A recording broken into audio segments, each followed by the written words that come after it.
I will walk you through the agenda. So these are my opening remarks, as you've just heard. I will pass now the floor later to our lead consultant, Robin Montgomery, to give an overview of the process. And then we will give the floor to our 4 countries today: Indonesia, Nigeria, Ukraine, and Zimbabwe. And the speakers from each network will talk about how it went for them. And we will really try to make sure that there is enough time for question and answers. And Robin will close our talk with some key points from the discussion. So just a quick reminder of, the ground rules. Yes, so please keep your microphones off. The meeting, as you have seen already, is being recorded. If you have any objections, let us know in the chat. For any questions, use the chat box during the presentations, and we will collect all the questions and we'll be able to answer them later in the Q&A session. And when we close the webinar, we will also love to have a group photo. So you're all welcome to put your videos on, and if not, you can keep it off. And we have today the 4 translation channels: Spanish, Russian, French, and Bahasa. And to be able to choose the correct channel, you will click on interpretation and the language that you would like to hear. And to hear only the interpreted language, click mute original audio. If you have any questions, please feel free to use the chat box. We will try to answer it right away. So without further delay, I will pass the floor now to Robin Montgomery, our lead consultant on the GC7 technical support. Robin, welcome. Terrific. Thanks so much, Gaia. Can you hear me okay? Perfect. Oops, sorry. I'll just pull up. I only have a couple of slides, but just before we begin, just hello, everybody. It's great to see you all. And just thanks so much to INPUD for really hosting and making this opportunity for discussion possible. So over the next couple of slides, I'm going to be highlighting rather quickly some of key opportunities for harm reduction under the Global Fund's Grant Cycle 7, and talk through some of INPUD's engagement over Window 1 and Window 2. And then, as Gaia was mentioning, our friends who are on the call today will help to fill out more of those details. But I thought maybe just to get a sense of folks in the room with us, maybe if we could see a show of hands, just by using your raised hand button, how many people have been involved in Window 1 and Window 2 of Grant Cycle 7? Just take a moment to raise our hands if you've been involved in Grant Cycle 2 or Grant Cycle 1, or Window 1 or Window 2.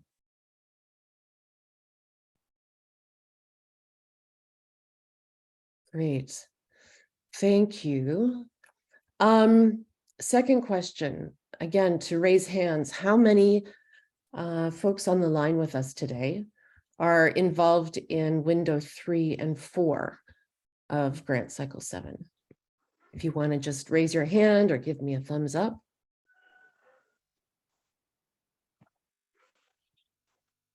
Great.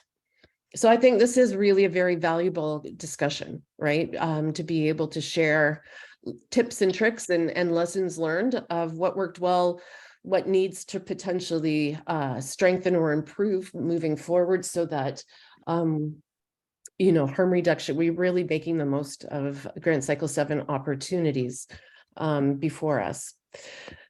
Great. So let's move to the next slide, please. So to start us off, I thought it would be helpful really to run through a quick refresher on all of the shifts that are so new to Grant Cycle 7 and that have been built and grounded in lessons learned from previous allocation cycles. So here we see that there's an intensified focus on actions to strengthen prevention efforts across the 3 diseases, and a renewed emphasis on the importance of health equity, gender equality, human rights, and on the sustainability of programming. The focus on women is, and their fullest diversity is, of course, a primary issue, and also in the integration of women who use drugs as part of the harm reduction programming.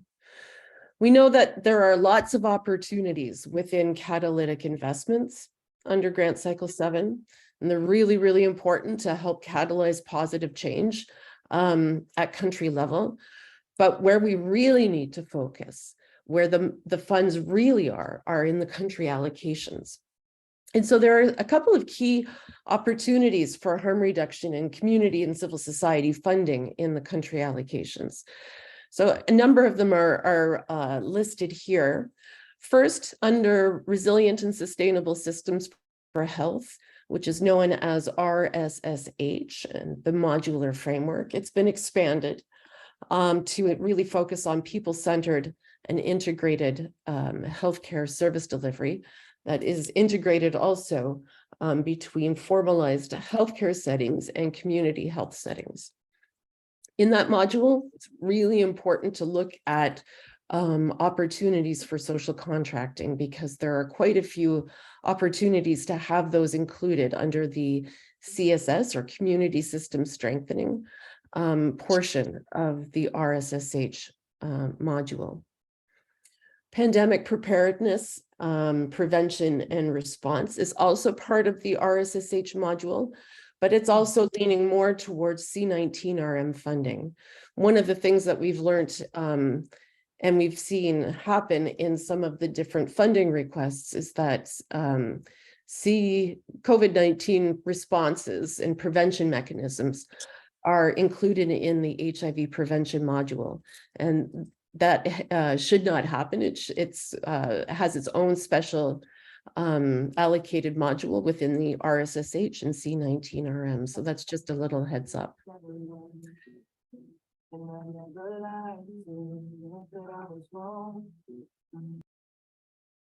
Robin, you are muted. Please unmute yourself. Oh, thank you. I don't know how that happened. Okay. Where did I leave off? Where did you last hear me? I think the last 2 points, maybe, not sure. Okay. So what I was talking about are the HIV program essentials, which are a new introduction to Grant Cycle 7, and they're a really important introduction. What these are key evidence-based interventions and approaches that are being prioritized to help achieve the goals and the objectives that are outlined in the Global Fund's new strategy, as well as the UNAIDS Global AIDS Strategy and the WHO Global Health Sector Strategies on HIV, viral hepatitis, and STIs. So the key difference here is that in this round of funding requests under Grant Cycle 7, applicants are now required, so countries are now required to demonstrate and how advanced the country is in the implementation of these prioritized interventions, which are called program essentials. And there are 7 of them for HIV. There's HIV primary prevention, and that's where harm reduction is explicitly referenced as a program essential. And this is really important for our advocacy work. HIV testing and diagnosis, the elimination of vertical transmission, HIV and TB, HIV treatment and care, human rights, and differentiated service delivery. So those are the 7 key program essentials. It's the first time that harm reduction has been highlighted as a program essential. The other new thing is that there's now also a set, what is called a set of minimum expectations for country engagement.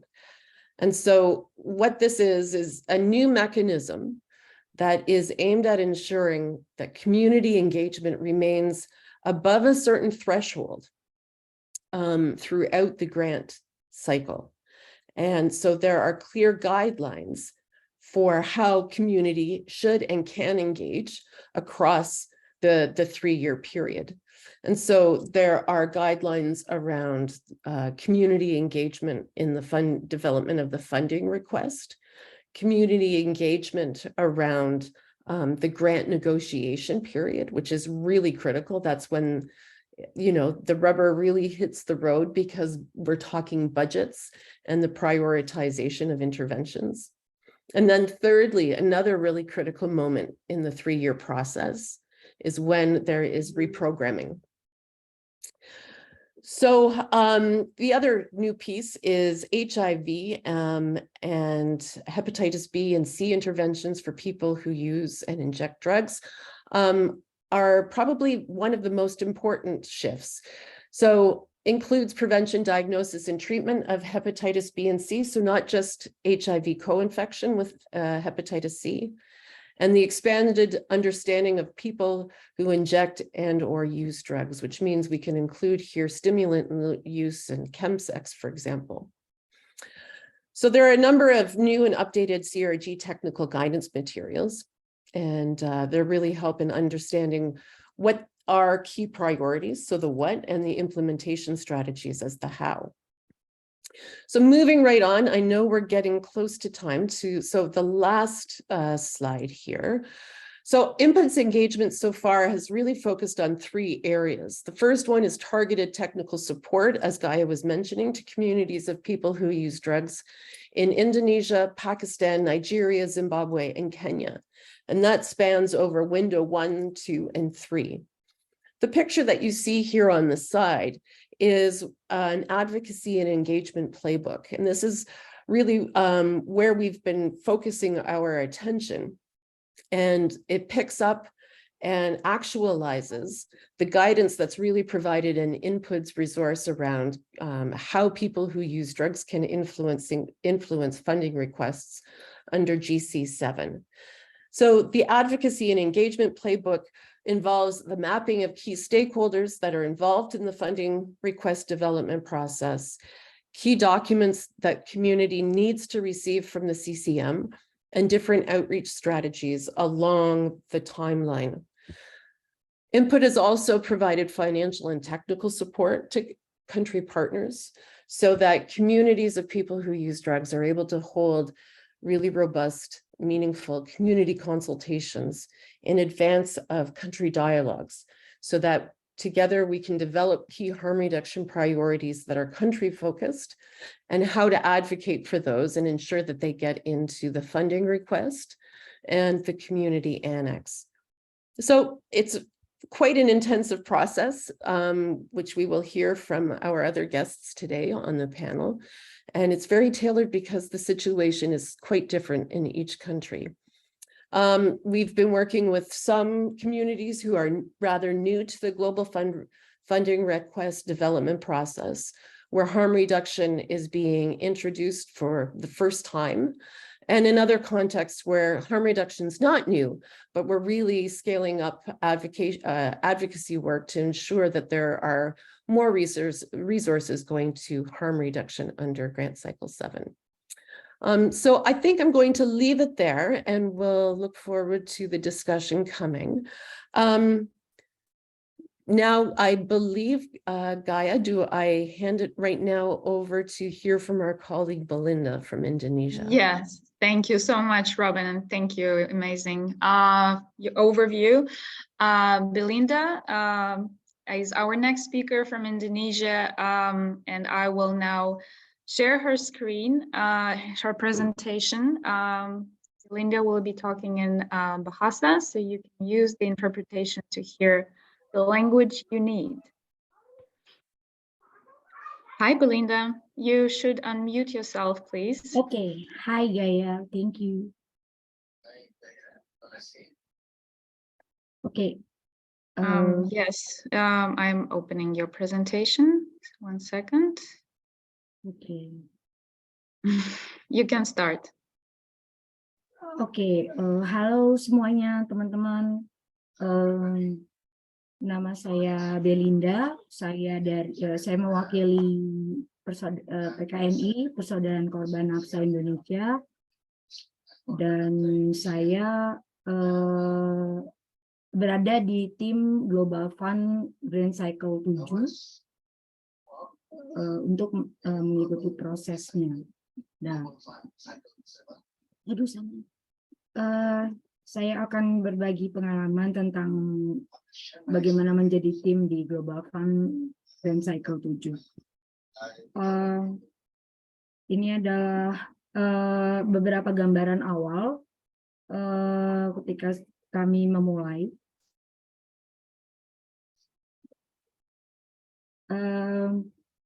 Pada awalnya melalui dukungan input, kami pertama kalinya input menjadi salah satu mitra Global Fund Community Right and Gender Strategy Initiative dalam memberikan bantuan teknisnya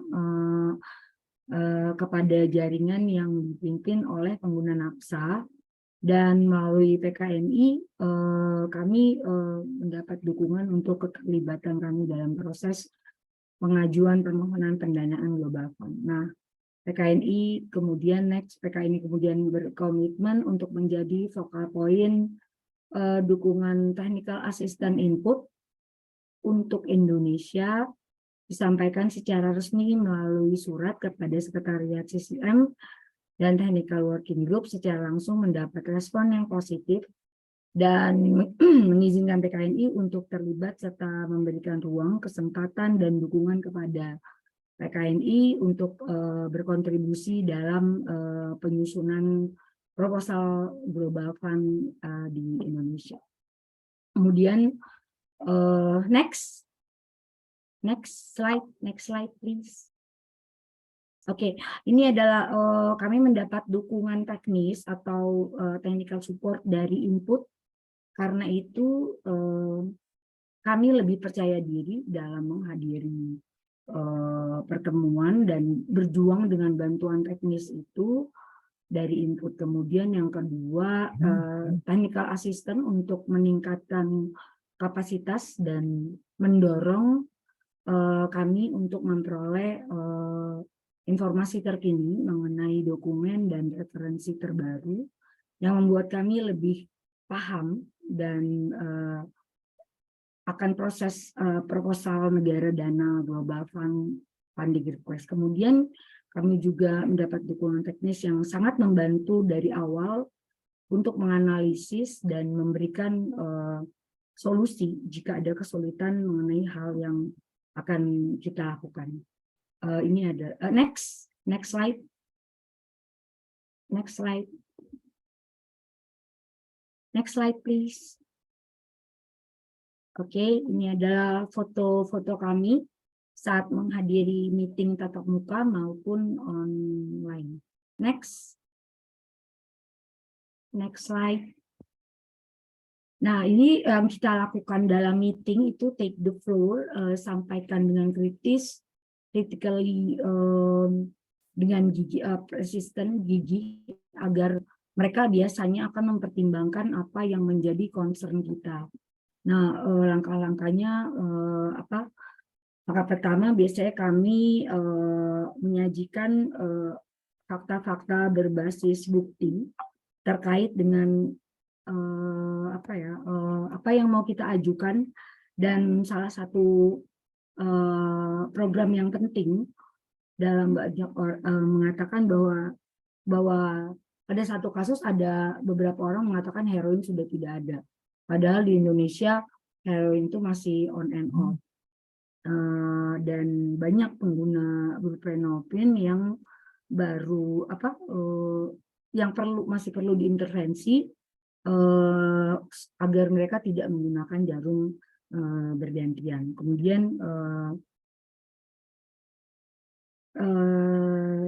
Kemudian berpartisipasi aktif dalam menghadiri pertemuan-pertemuan strategis, termasuk pertemuan-pertemuan yang community annex, ya, priority annex yang mana perwakilan dari tim GC7 memastikan untuk memaksimalkan sistem kesehatan yang people center yang terintegrasi.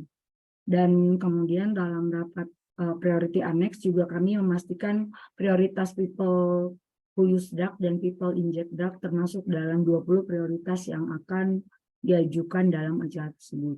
Kemudian dalam lampiran priority annex itu akhirnya komunitas pengguna nafsa menyusun 10 isu prioritas dan dihadiri dari berbagai organisasi yang berbeda dan tidak hanya anggota PKNI. Kemudian kami juga melakukan mentoring meeting melalui asisten dari INPUD sebagai dasar pengetahuan terkait proposal dan isu yang diprioritaskan serta strategi advokasi. Next,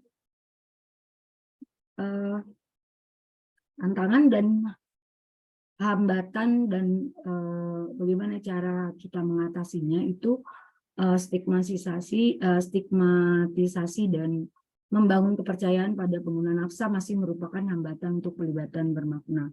Dan perjalanan kita masih panjang agar perwakilan pengguna nafsa dapat diakui dan disejajarkan sebagai ahli di Global Fund. Tantangannya juga karena kompleksitas dokumen teknis Global Fund, perlu waktu untuk memahami beberapa dokumen yang harus dipelajari. Dan rekomendasinya juga harus memiliki dasar referensi. Next, ini adalah kunci sukses dan rekomendasi, yaitu keterlibatan bermakna dari organisasi. Next slide. Oke. Ya, keterlibatan bermakna dari organisasi yang dipimpin oleh komunitas. Saya ingatkan kembali ya, PKNI sebagai jaringan pengguna nafsa yang memiliki otoritas dalam harm reduction dan dalam isu nafsa ini. Oleh karena itu, that's why kita harus lead, kita harus memimpin semua proses isu terkait nafsa dan harm reduction. Jadilah ahli, be an expert. Kemudian yang kedua, berani menyatakan kebenaran berbasis fakta. Kebenaran itu harus dinyatakan walaupun menyakitkan. Dan salah satu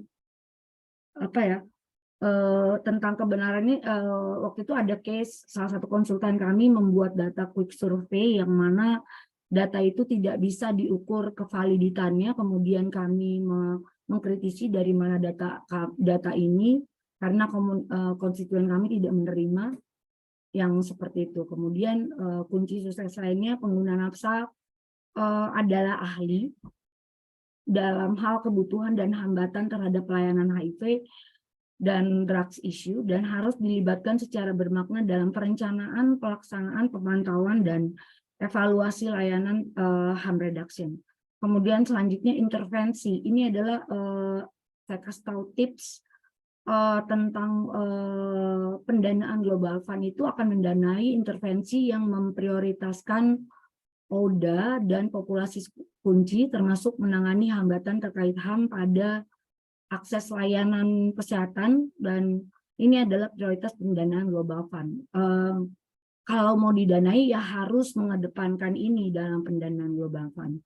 Kemudian yang selanjutnya harus selaras dengan panduan WHO, UNH, dan mitra teknis lainnya. Kemudian memiliki pemahaman beberapa dokumen penting dan referensi penting terkait Global Fund, atau ada sekitar 10 dokumen dan referensi penting di sini yang saya tidak mungkin bacakan satu persatu. Ada WHO Consolidate, ada INPUD. Oke. Dan next slide. Pencapaian kami adalah, next slide please. Oke, ini adalah pencapaian kami dalam proposal pencapaian PKNI dalam keterlibatan proposal Global Fund funding request, yaitu pada meeting kick-off awal di kelas People Use Drug, PKNI dipercaya untuk menjadi chair atau focal point di kelas tersebut, dan ini merupakan langkah awal yang baik untuk menunjukkan sesuatu. Ini langkah awal yang baik bagi kami karena memudahkan kami untuk mengakses dokumen yang kita butuhkan. Kemudian yang kedua, beberapa usulan yang diusung oleh PKNI menjadi masukan untuk list of activity di modul prevention dan intervensi HIV di proposal funding request. Kemudian yang ketiga, proposal ini mengadopsi pendekatan harm reduction, bukan pendekatan berbasis abstinensia, karena menurut WHO Consolidate Guidelines for Tea Population 2022, intervensi yang mendorong pengguna nafsa untuk berhenti menggunakan nafsa tidak menunjukkan dampak pada menurunnya insiden HIV, hepatitis, dan IMS, dan tidak dianjurkan dan tidak menjadi prioritas pendanaan WHO. Kemudian pencapaian kami selanjutnya adalah pendistribusian jarum yang dilakukan oleh petugas lapangan dan pengadaan jarum dilakukan oleh puskesmas dan SSR. Kemudian program LAS atau needle sharing program di distribusi jarumnya itu meningkat menjadi 250 per jarum per tahun. Tadinya itu jauh dari angka itu, sekitar 36-an, meningkat menjadi 250 per orang per jarum, karena kita fight for that, kita berjuang untuk itu. Kemudian dalam proposal juga PKNI dituliskan di dalam catatan sebagai pemberi rekomendasi terkait spesifikasi jarum kepada Kementerian Kesehatan melalui FDD konsultasi kepada pengguna nafsa suntik di Indonesia.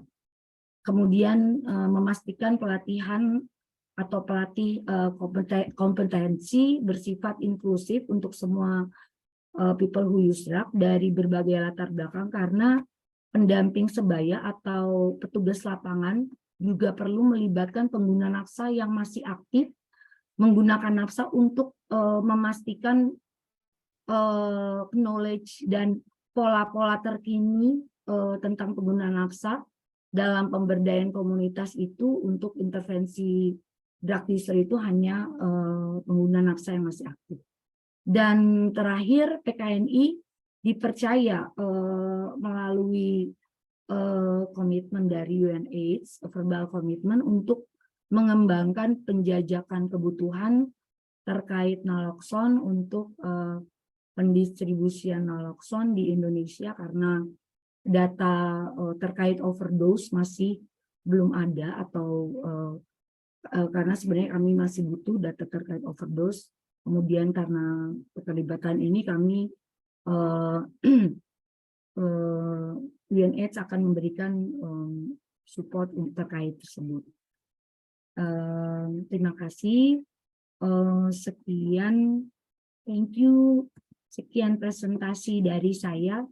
Thank you. That's all. Thank you so much, Belinda. Thank you. Thank you so much. Really appreciate you sharing. Yeah. Sorry. I have seen a few questions that were posed to Belinda in the chat box. If you don't mind, we will, as we don't have that much time allocated for this session. And of course, if you all have time after, we will stay as long as you need. But we will address the questions to Belinda in the Q&A. So I will now pass the floor to our second speaker, who also applied in window 1, Anedi Akpan. Anedi is the chairperson of Nigerian Harm Reduction Advocacy Network. Anedi, welcome. And thank you very much, Gaia. Thank you. Just a quick reminder, please try to speak within 10 minutes so we can also give time to other speakers. Thank you. All right, I'm going to project your slides now. So you can start. Okay, so I'm waiting for you to project. Yeah, sure. I've sent. I should find things for All right. Good morning, good afternoon, good evening, colleagues. My name is Sanedia Kwan, and I can see Francis on the line and Mick. Hello, been a while. All right, so I'll be talking on the experience we had with the Grand Cycle 7 proposal development for Nigeria. Like Gaia has already said, my name is Sanedia Kwan. I'm the chairperson of Drug Harm Reduction Advocacy Network Nigeria. So I've structured this slide this way. First, I'll talk about what technical supports we received for the engagement. So the technical support came from the Global Fund CSI, that is Community Engagement Strategic Initiative. And it was mainly for us to engage technical support service providers and engage in-country consultants, conduct community consultations with key population communities, and engage key population communities in the drafting of the grants. Also to note that the support that we got was not just for community of people who use drugs, it was also to support other key populations, including female sex workers, men who have sex with men, and the transgender community. So we got technical support. Harm Reduction International was a technical support service provider, and mainly their role was to review and refine the technical assistance requests, which involved us sitting together, talk about the activities we needed to do, and come up with a plan on how we want to implement it. They were also to support for the conduct of a situational analysis of the key population program in Nigeria, and also to provide us with the consultation reports after we had done a consultation. The consultation report actually was the main document that was used to determine the priorities of key populations.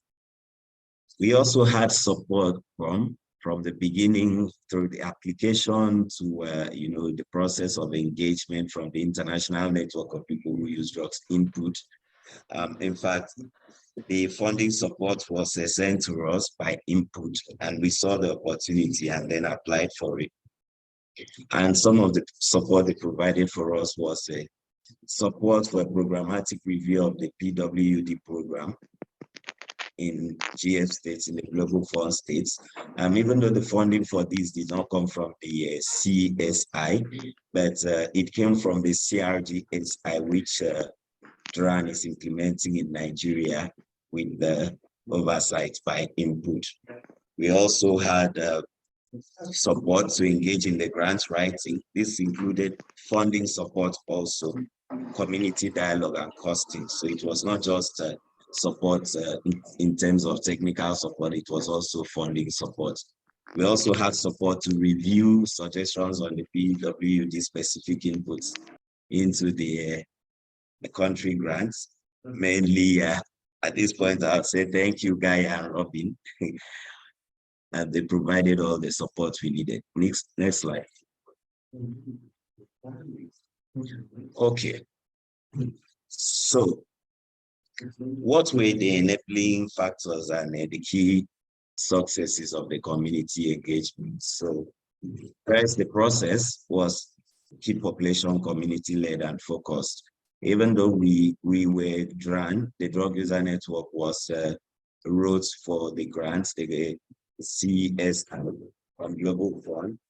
We brought in other key population communities.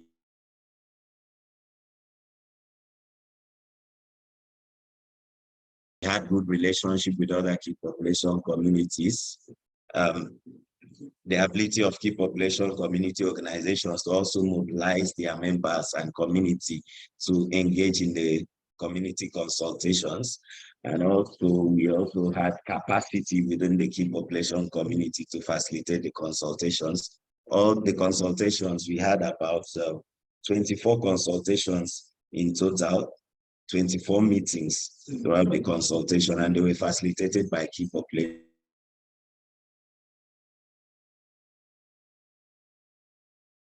was availability of funding to support key population leaders to engage in the writing process, which was from this CSI, and also INPUD supported the drug user network to engage in the process exclusively.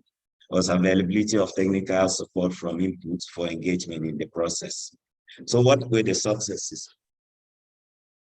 The successes we had in the whole process, which we can say are tangible, that there was a key population-led prioritization of interventions. All the interventions that went into the grant proposal were those that were prioritized by key population communities from the community consultations.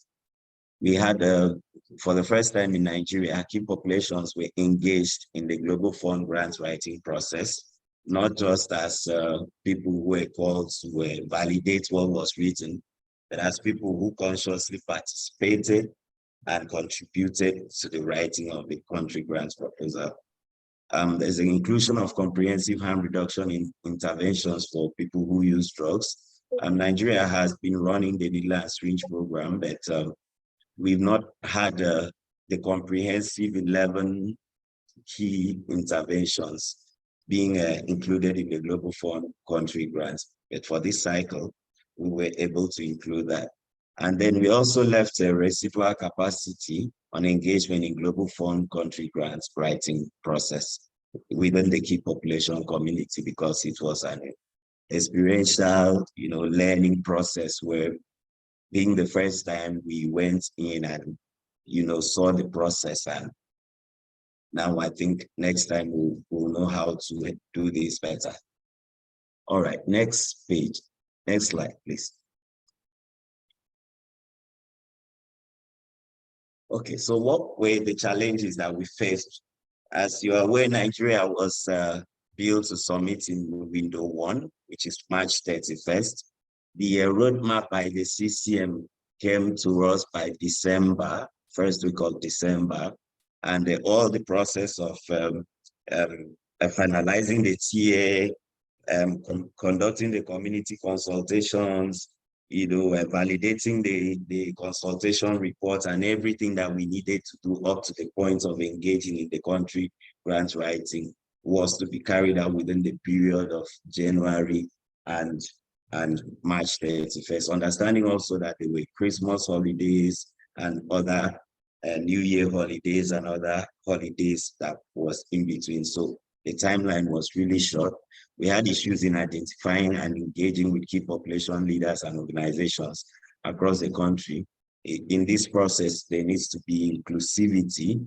And then for a country like Nigeria, with 36 states and 200 million people, contacting the key population communities and engaging them was a kind of a challenge, but we surmounted that. What we did was, because we allowed each key population to control their community and how they wanted to engage in their community. So it was easier for them within themselves to mobilize and organize other key population members to engage in the process. There's systemic discrimination resulting in poor engagement of key populations by grants writing leadership. That is, like the first speaker said, that discrimination is still there. Other key populations are seen as not having the knowledge to engage in that process, or because people have personal biases against key population. So getting information about the process and the engagement was a challenge, but what we did was to leverage on other communities like the malaria, TB, young persons, people living with HIV community to get information, and also had a good relationship with a member of the CCM who is the secretary of the CCM, who gave us information on a timely basis. So politics of grants by country partners and other disease-specific partners was also a challenge. Of course, we understand that the Global Fund process involves the country being allocated a particular basket of funds. This basket of funds includes everybody, and so it's more like a fight trying to get the funds that you need for your particular population. And so that was also a challenge. Inability to engage in costing consultants came during the costing. There was a lack of representation by key population communities on the CCM, which affected involvement in decision-making in terms of how we engage, timelines, priorities, and how the split of the funding was done was affected by a lack of membership of key populations on the CCM. There was also lack of transparency in engaging key populations in the finalization of the country grant. This was a sad note, which the whole engagement ended. We were not able to see the final grant proposal before it was submitted. The budget also, we got the budget about 3 weeks after it was submitted, and then we were not able to see the community annex, and we are still unable to access the community annex, even though we had sent in our priorities that should be included in the annex. Next slide, please. So key recommendations. So for those who will be engaging in the Windows 3 and those who are engaging in the Windows 2, our recommendation would be to be prepared. One of the things that you need to prepare very well for is have your community consultations and your priorities, the documents validated by key population members ready. Because what we noticed is that when we got there, if we didn't have that on ground, there's a tendency to want to shoot down whatever you want to present. You'll be asked what documents you're taking that from, and if it is what was decided by the community. So if you don't have a community, you don't have a document that shows that you've engaged other key population communities in bringing out the interventions that you think are priorities for your community, then there's a likelihood that it's going to be shut down. Also, the experience we had in Nigeria is that there was no situational analysis of key population intervention in the country, and with the support of funding from the Global Fund, CSI, and Harm Reduction International, we're able to produce a situational analysis. For countries where there's a bias towards key population, it would be good to have this, because one thing we noticed was that when we presented the situational analysis, most of the stakeholders did not actually have an idea of what the picture was like, even though the situational analysis was done based on the IBBSS report, which is widely available in Nigeria. Most of the stakeholders had really opened it. They did not open it, and so did not know that we were yet to achieve any of the 90s, that we were even below, like half below achieving any of the 90s. And so that could also influence the way people see key population intervention. So it's good to do a situational analysis and have it ready. It will save your arguments more than WHO documents or international documents, because it will be country specific. And also it's good to know the GF priority interventions, that mentioned, like Robin read out. Know what is prioritized by GF, what GF is really interested in, and push for those ones. And then you can use your situational analysis to justify why you really want that to go in. Engage with other key population leaders and build a united front. This is very important, because when it comes to grant writing and getting funding from the basket of funds, the approach will always to say that there's no consensus. I don't know if it's like that in other countries, but for Nigeria, that is the excuse that is always used, that other key population communities are not agreed to what you are agreeing to. They don't like this, and then they use that to shoot down most of the things that you ask for. Build relationship with at least one person in the CCM leadership of your country. That is very important. It will help you to get information. It will help you to get support for pushing for your interventions to be in the document. Interact with partners, PR, SRs, and other disease-specific population leaders. Mostly the PRs and SR are very prominent in the grant writing. So it's good to interact well with them, and if possible, build a good relationship with them, because that way you can push in your interventions through them. Engage with as many grant writing teams as possible, especially There are SSH, which Robin has mentioned, tuberculosis prevention, treatment, CSS, DST, etc. Depending on how your country grant writing teams are organized. So well, for us, it was first it was organized along prevention, treatment, and then after it became disease specific, and then so it kept changing as the grant writing process went on. So you need to relate with them as much as possible, because some of the things that you cannot put in prevention, you can put it in RSSH. If there's a need to also have tuberculosis intervention for people who use drugs in your country, then it will be through the tuberculosis writing team that you'll be able to get it. And also try to get documents developed at each stage of the consultation. That's also very important, because that's what we've used to advocate for your own priorities. Next slide. Next slide. All right, thank you very much. Thank you. I hope I didn't take more than 10 minutes. Thank you so much, Shanedi.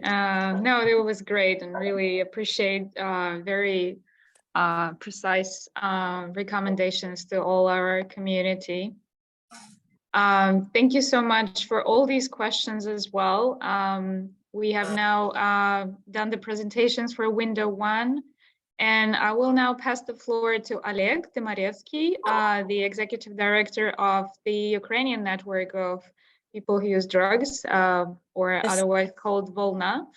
Oleg will speak in Russian, and you can also choose the respective channels to translate. Otherwise, for those who don't need, of course, you can stay in the main room. Олег, ты с нами? Да, ты с нами.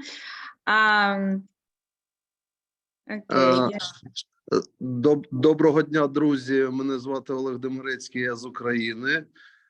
Меня зовут Олег Демирецкий, я с Украины. Я перейду на русский. Я хотел бы представить наш опыт украинского сообщества людей, употребляющих наркотики, при подготовке заявки к глобальному фонду. Мы имеем опыт подготовки и подачи заявок 3 циклов. 2 цикла прошли, это 18-20 год, 21 и 23. Сейчас заканчивается этот цикл. И сейчас мы активно участвуем в подготовке заявки от Украины в глобальный фонд на период 24-26 годов.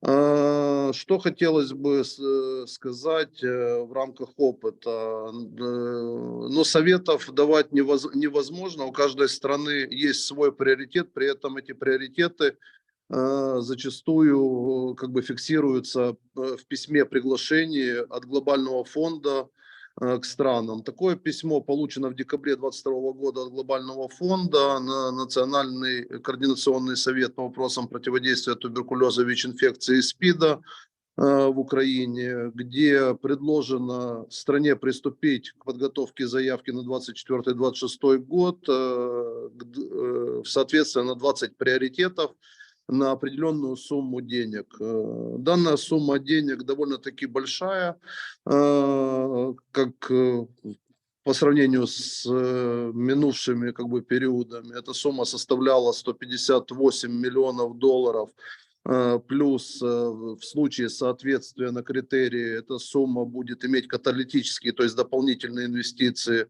в виде еще $8 миллионов. И таким образом практически $165 миллионов Украине предложено разработать интервенции. Я остановлюсь на одном приоритете, вот, и потом перейду к практическим вопросам. Если можно, пожалуйста, следующий сайт, чтобы было видно как бы сообщество. И можно следующий буквально слайд.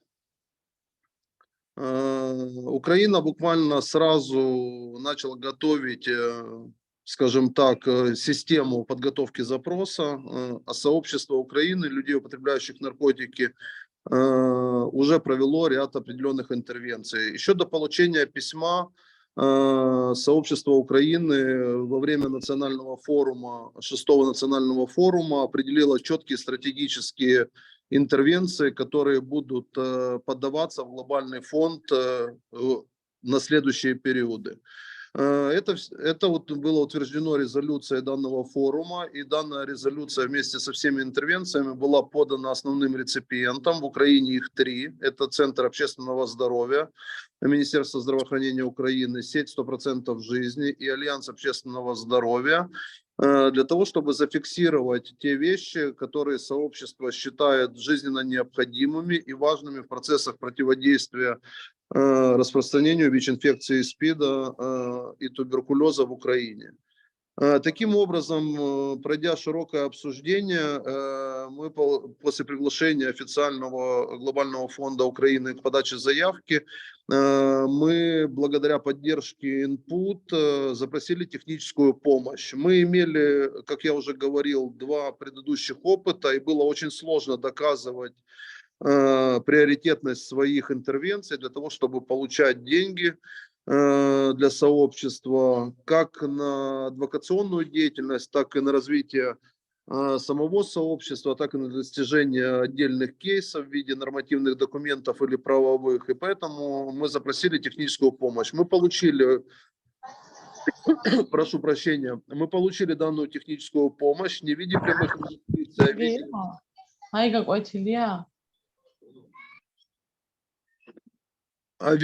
виде предоставления 2 экспертов, которые имели соответствующую классификацию по мнению глобального фонда.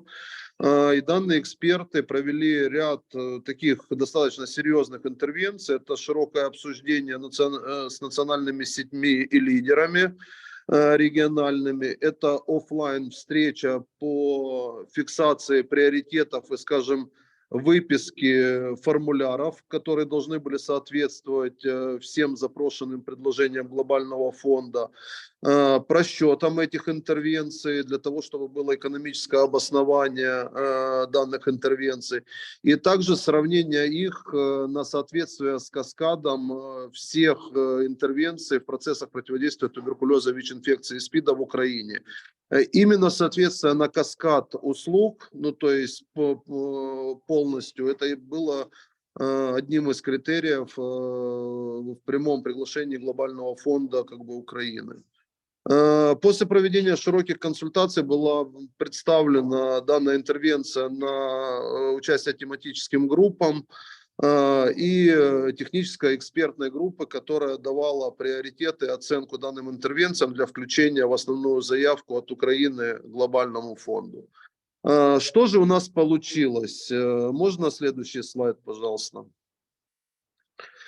Это, как я уже говорил, что мы провели не только с сообществами, с национальными сетьми, женщинами, живущими с наркозависимостью, людьми, живущими с наркозависимостью, основными реципиентами, глобальным фондом, при поддержке мировой сети людей, употребляющих наркотики, и своей интервенции. Что же у нас в результате получилось? Следующий слайд, пожалуйста. Это очень интересный опыт, что несмотря на соответствие, несмотря на экспертов, которых нам дал глобальный фонд, несмотря на фундаментальные заявления о том, что сообщество является ключевыми участниками процессов, у нас получились такие интервенции, которые были группой RCCH Community выбраны как с высоким приоритетом и рекомендованы для включения в заявку.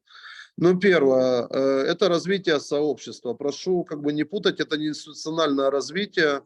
Новая интервенция на институциональное развитие не входит. Развитие сообщества, речь идет о поддержке представителей и представительниц сообщества в регионах для работы в координационных советах и проведения адвокационной деятельности. По мнению тематической экспертной группы, данная интервенция набрала высокие оценки, 7,8 баллов, если не считать одной маленькой вещи, что в заявку попадают интервенции 9 и 10 баллов.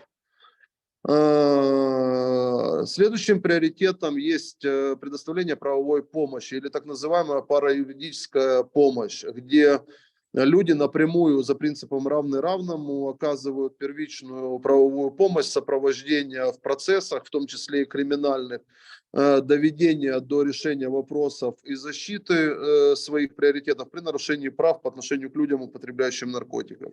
По мнению тематической экстренной группы, экспертной группы, данная интервенция также набрала 7-8 баллов, что также не включает и не дает права включения в основную заявку.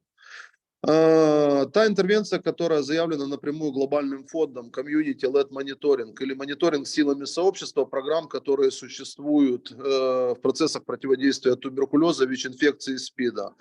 Я не буду повторяться, тематическая экспертная группа также их оценила низкими баллами, что не включают как бы в сообщество. Развитие потенциала и поддержка отдельных групп или экстренная помощь.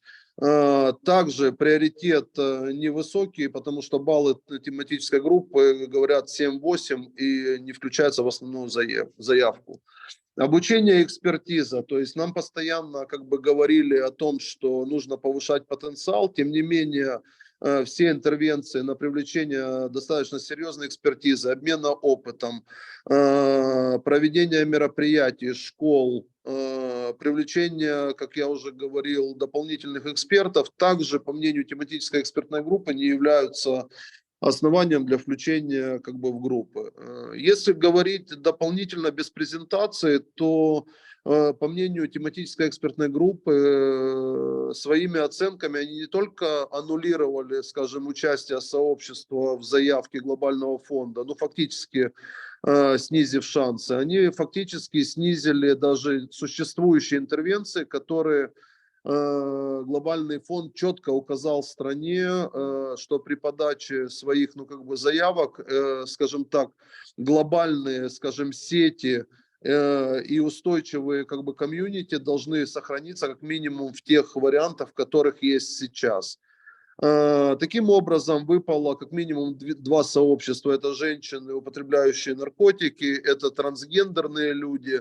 Ну и, как мы видим, фактически те интервенции, которые подавали люди, употребляющие наркотики, на сегодняшний день не попадают, по мнению тематической экспертной группы, в заявку глобального фонда. Можно следующий слайд, пожалуйста?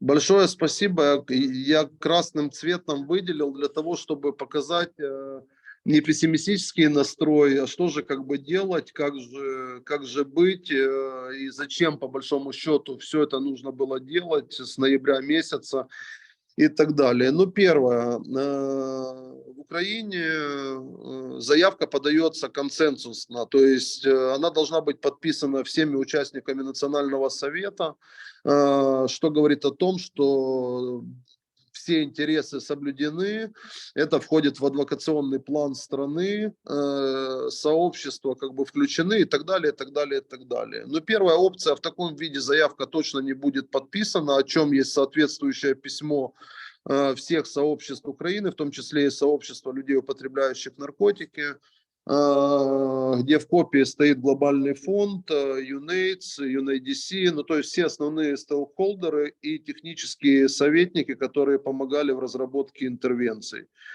Что мы планируем как бы делать для того, чтобы данные интервенции, ну мы уже делаем как бы и планируем это делать. Но первое — это потребовать от тематической экспертной группы пересмотра своих оценок в связи с тем, что мы напрямую считаем, что они, попросту говоря, ошиблись.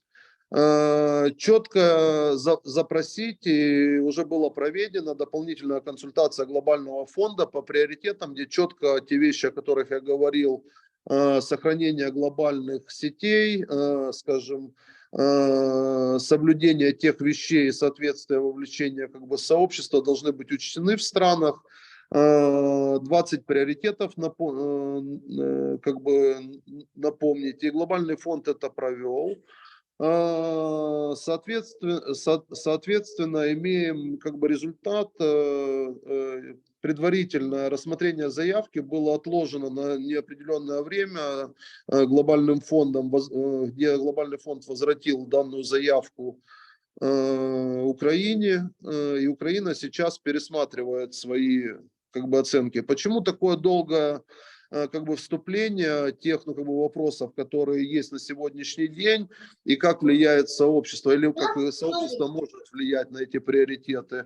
Украина не успела подать в первое окно 7-го цикла заявку. Первое окно заканчивалось в марте, о чем было принято коллегиальное решение. Мы действительно не успевали не только с войной, но и со многими другими вопросами. Мы не успевали подать в первое окно. Второе окно заявки заканчивается 30 мая 2023 года, где есть ряд определенных вещей. Это согласование проведения подготовительных этапов или подготовительных групп, это оценка тематических групп на вхождение в приоритетность и каскад данных услуг, это проверка драфта заявки глобальным фондом и устранение, скажем, реагирование на рекомендации на драфт заявки, по большому счету принятие Национальным советом самой заявки и подача 28-29 числа уже соответствующими рекомендациями полностью чистового варианта со всеми соответствующими документами в глобальный фонд. Как я уже говорил, мы надеемся, что здравомыслие у людей найдет свое место, что интервенции сообщества будут поддержаны, о которых я уже говорил. В случае, если ситуация останется такая же, где сообщество в принципе нивелируется и, скажем, не являются участниками процесса, то как минимум наше сообщество подписывать такую заявку не будет, несмотря на другие вопросы, связанные с сервисами и так далее. Я говорю сейчас именно о приоритетах сообщества, а не о каких-то сервисных вещах, которые лежат напрямую в контексте Центра общественного здравоохранения Министерства здравоохранения Украины, сети 100% жизни и Альянса общественного здоровья, те, которые делают закупки и по большому счету организовывают сервисы. Можно следующий слайд? Это кадры, в моей стране идет война, это кадры, как сообщество спасало не только сервисы, но и жизни людей в Украине во время войны, но хочу добавить, что сообщество также спасало жизни и сервисы во время 3 локдаунов во время ковида, и поэтому, глядя даже на эти картинки, сказать, что есть программы главнее, чем сообщество, ну, как минимум неэтично. И мы попробуем, по большому счету, это доказать и отвоевать. Можно следующий слайд? Конкретные действия, которыми бы мы хотели поделиться, это действительно согласованные, скажем, данные со многими, не только, скажем так, региональными представителями сообщества, но и лидерами других сообществ ключевых. А я напомню, их 11 в Украине. Это и женщины, живущие с ВИЧ, это и женщины, употребляющие наркотики, это и трансгендеры, это и дети, это и осужденные. То есть ряд ключевых сообществ, которые полностью поддерживают такой сценарий. И если не изменит тематическая группа, то в принципе мы будем считать, что данная заявка – это игнорирование рекомендаций глобального фонда по сохранению глобальных сетей и глобальных инфраструктур. Мы также обоснуем свой отказ от подписания заявки тем, что игнорируются приоритеты сообщества как фундаментальные основы в процессах противодействия туберкулеза, ВИЧ-инфекции и СПИДа, о чем заявляет неоднократно не только глобальный фонд, но и ПИФАР и UNAIDS.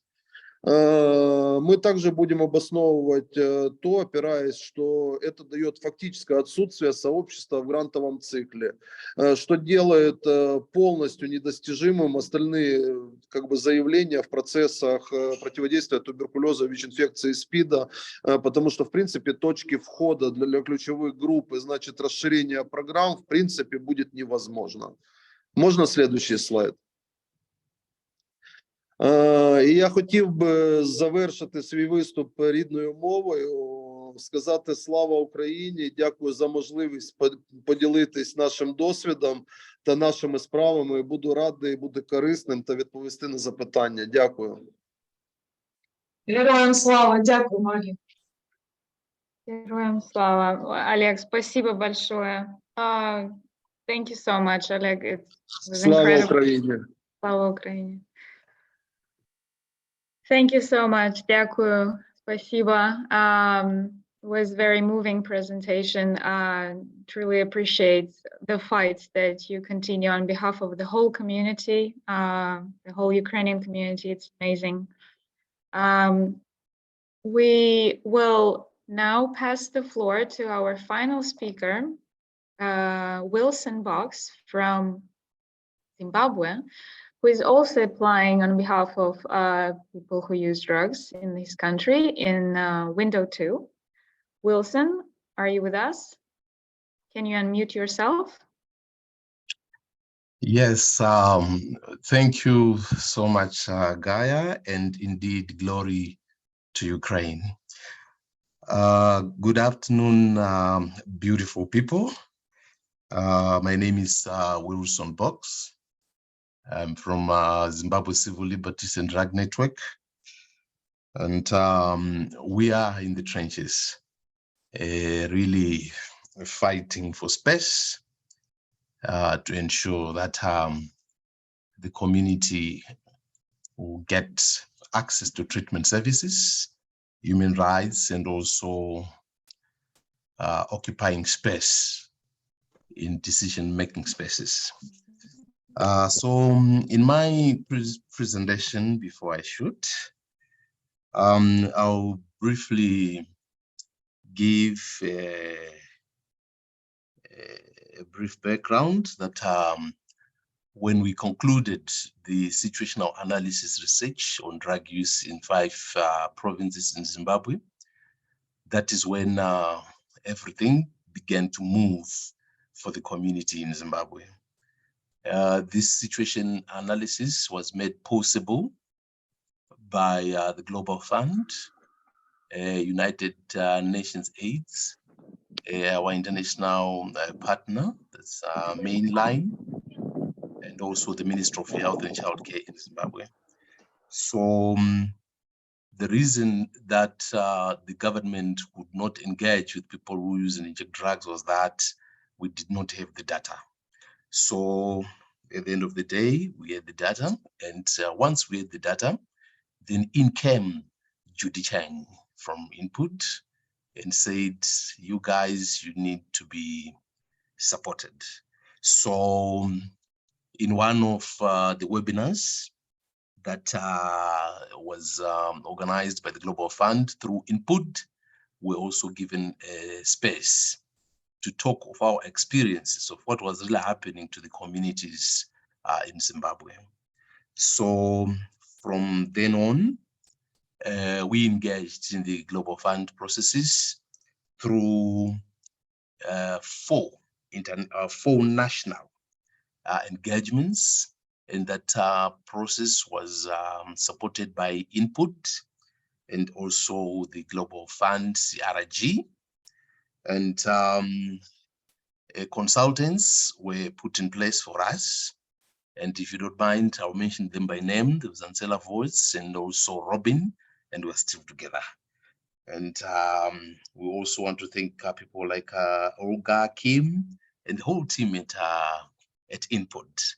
So Zimbabwe community of people who use and inject drugs, we actually got support from INPUD and Global Fund, CRG, funding to undertake pre-consultation processes in the writing process. So the process started on the 13th of February 2023 until now. We are now in the writing process. So as I'm speaking to you, I have just excused myself from the writing process, but the community is fully represented in the writing hall. So in the pre-consultation processes, 50 community members, that is people who use and inject drugs, were funded from Zimbabwe's 10 provinces to come up with our priorities, which we wanted put in the writing process. And the enabling factors in this process was the funding that was provided by INPUD, 2 consultants for the whole process, and also a 24/7 monitoring of the process through INPUD. So we continuously meet to discuss what is happening within the writing process itself. And I can share with you that it has not been easy, especially in the writing process itself, because of the stigma and discrimination which still hangs over our community. So as we are hanging in on, we've managed to have all the documents for the country, and the consultants, Ansela and Robin, have assisted us in interpreting the GF documents. So it has been a little bit easy to put down what we really want. But whilst we are still there, I actually skipped a process whereby with the data that I spoke about, the community was considered for the NFM3 reprogramming process. So we got some funding, although the implementation is still to start. And then in this GC7, unfortunately, we're given 500,000 USD for 3 years out of a total of 433 million USD, which has been given to HIV prevention. So as a community, we are not happy about that, because that figure is very, very, very little. So as a community, we've managed to have all the documents like what I've said, and the process itself, especially on the ground, is challenging because of different interests within the civil society organizations and some bureaucrats in the government of Zimbabwe who still think that people who use and inject drugs, they do not have a say. So out of the 433, like what I've said, we got 500,000. So that is where we are supposed to put all our priorities.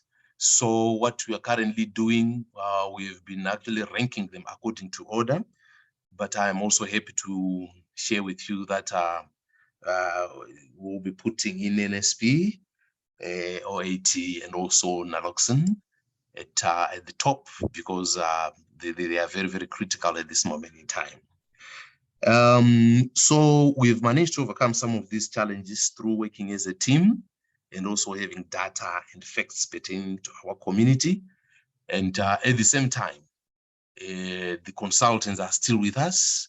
We still do a debriefing 3 days, 4 days per week to ensure that at least we are on track in ensuring that what we want is achieved. And then still on there, we are having a challenge, especially with bullying. We put some sectors of the civil society who think that because people who use and inject drugs, this is their first time in Zimbabwe to really participate in global fund processes. And, you know, when a new community comes in, obviously there are some who might think that this thing is our preserve or it is our territory, so they do not really feel comfortable. But we've tried our level best to hang on and also to work as a team, just like what we did when we started the whole process. We actually got in there as a team, and we're still standing together as a community. The next slide, please.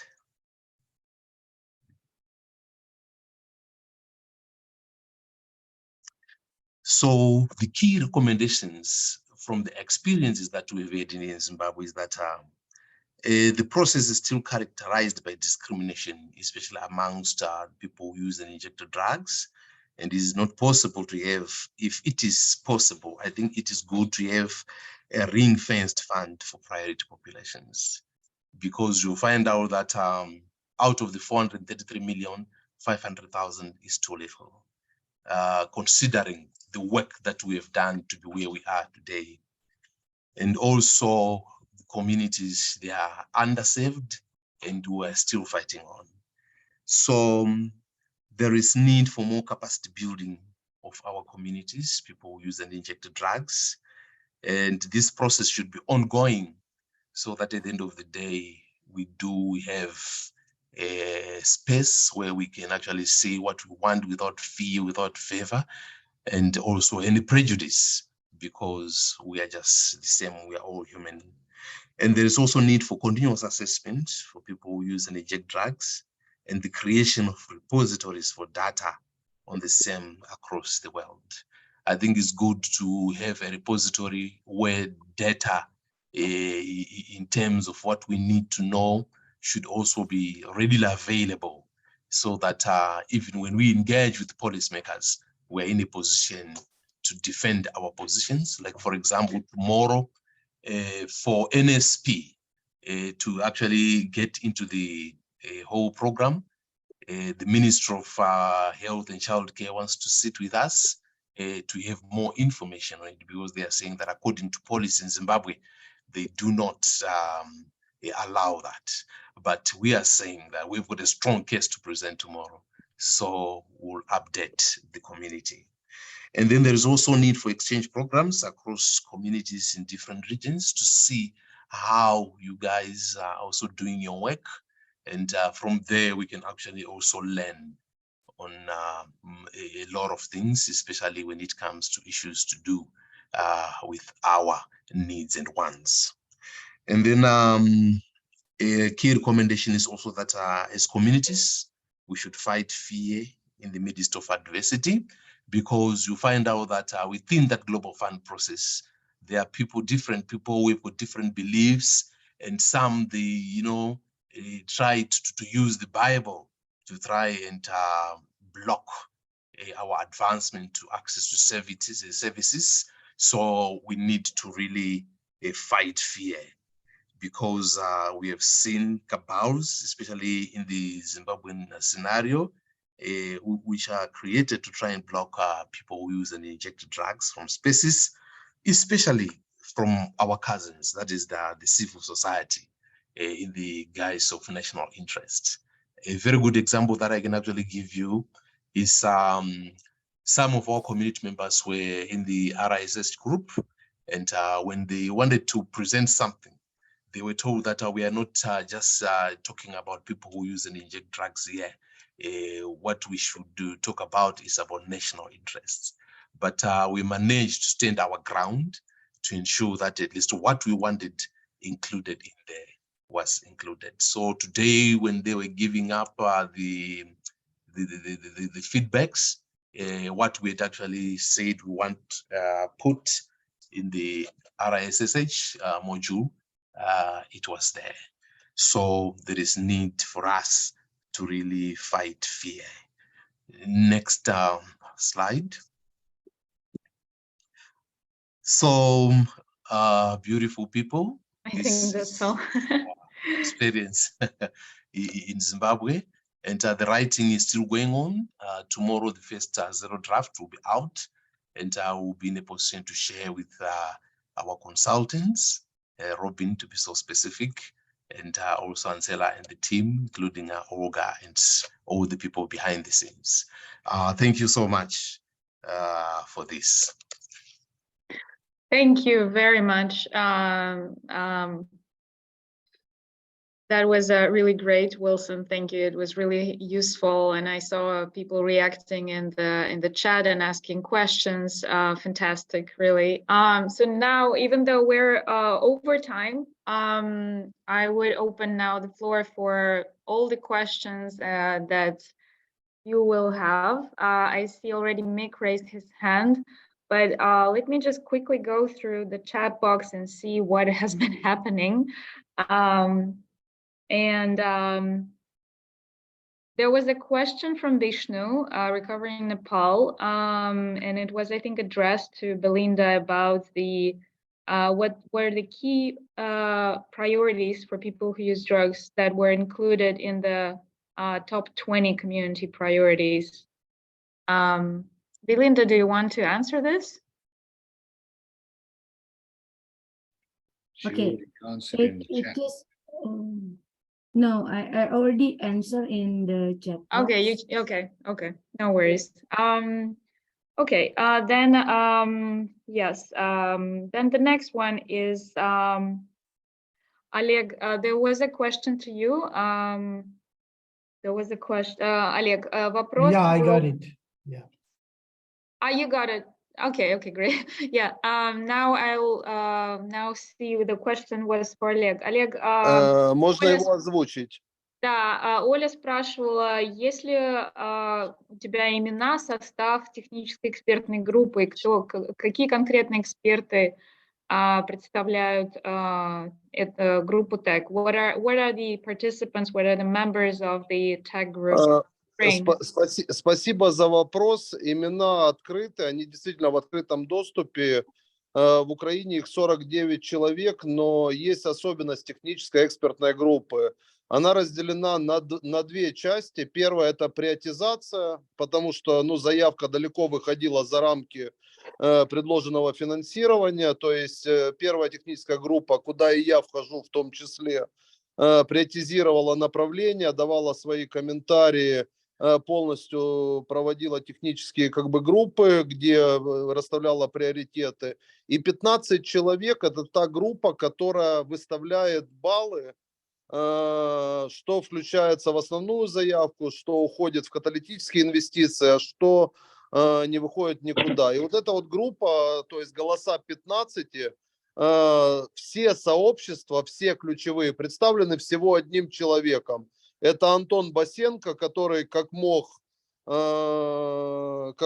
влияет, но один человек против 15, вы понимаете, что шансов практически набрать нужные баллы, практически нулевые. Поэтому ситуация такая, но еще раз повторю, мы оставляем шанс блокировать данную заявку, вплоть до того, что готовы страну оставить без финансирования на какое-то время. И это не манипуляция, это совершенно обоснованная тематика, где нам кажется, и глобальный фонд в том числе должны внятно отреагировать и соответствовать своим заявлениям. То есть если комьюнити составляет приоритетные направления, имеет отдельную конфигурацию, должны по рекомендациям включены быть во все процессы, должны быть организованы процессы комьюнити-мониторинга и других процессов, то это должно быть подкреплено деньгами, а не каким-то мнимым участием. То есть это мое понимание такое, и в принципе людей, которые рядом со мной, которые в партнерстве, которые представляют национальные сети, региональные сети, в принципе у нас мнения в этом вопросе сходятся. Спасибо. Спасибо большое, Олег. Тебе вот еще один был вопрос от Вишну. Представлены ли, я думаю, ты уже частично ответил, представлены ли люди, потребляющие наркотики в СКК? Они представлены? У нас представлено в национальном совете и в региональном. Прости, пожалуйста, Vishnu, there was the question for you regarding the PUD representation, so Oleg will answer now. Олег, да. Мы представлены в национальном совете и надеемся, что будет еще в этом году использован гендерный баланс, и представлены в региональных, то есть местных или областных. Речь идет не о регионе Веца, а речь идет об украинском регионе, области и местные, где в принципе две национальные сети практически во всех 24 областях и городах представлены в координационных советах по вопросам противодействия туберкулеза, ВИЧ-инфекции, СПИДа. Спасибо. Спасибо большое, Олег. And another question that we had in the chat box was for Wilson. Wilson, did you see there was a question again from Vishnu regarding the amount allocated for our community? So 2.5, is it for people who inject drugs or for all community? Thank you so much. I saw the question. The 500,000 USD is for people who use and inject drugs. So the amount is very, very, very negligible. It's very low. So we are really concerned about that, although we've had some representations, and then they told us that it will not include, that is administration of the grant. it will be separate, but all the same, the amount is very little. Thank you. Thank you. Thank you so much, Wilson. Okay, we have now 2 hands, and I think Mick was the first. So Mick, do you want to ask your question? Yeah, Go ahead. thank you. And I'll try and be brief. What I've listened to is the amazing work that INPUD has done in supporting national partners.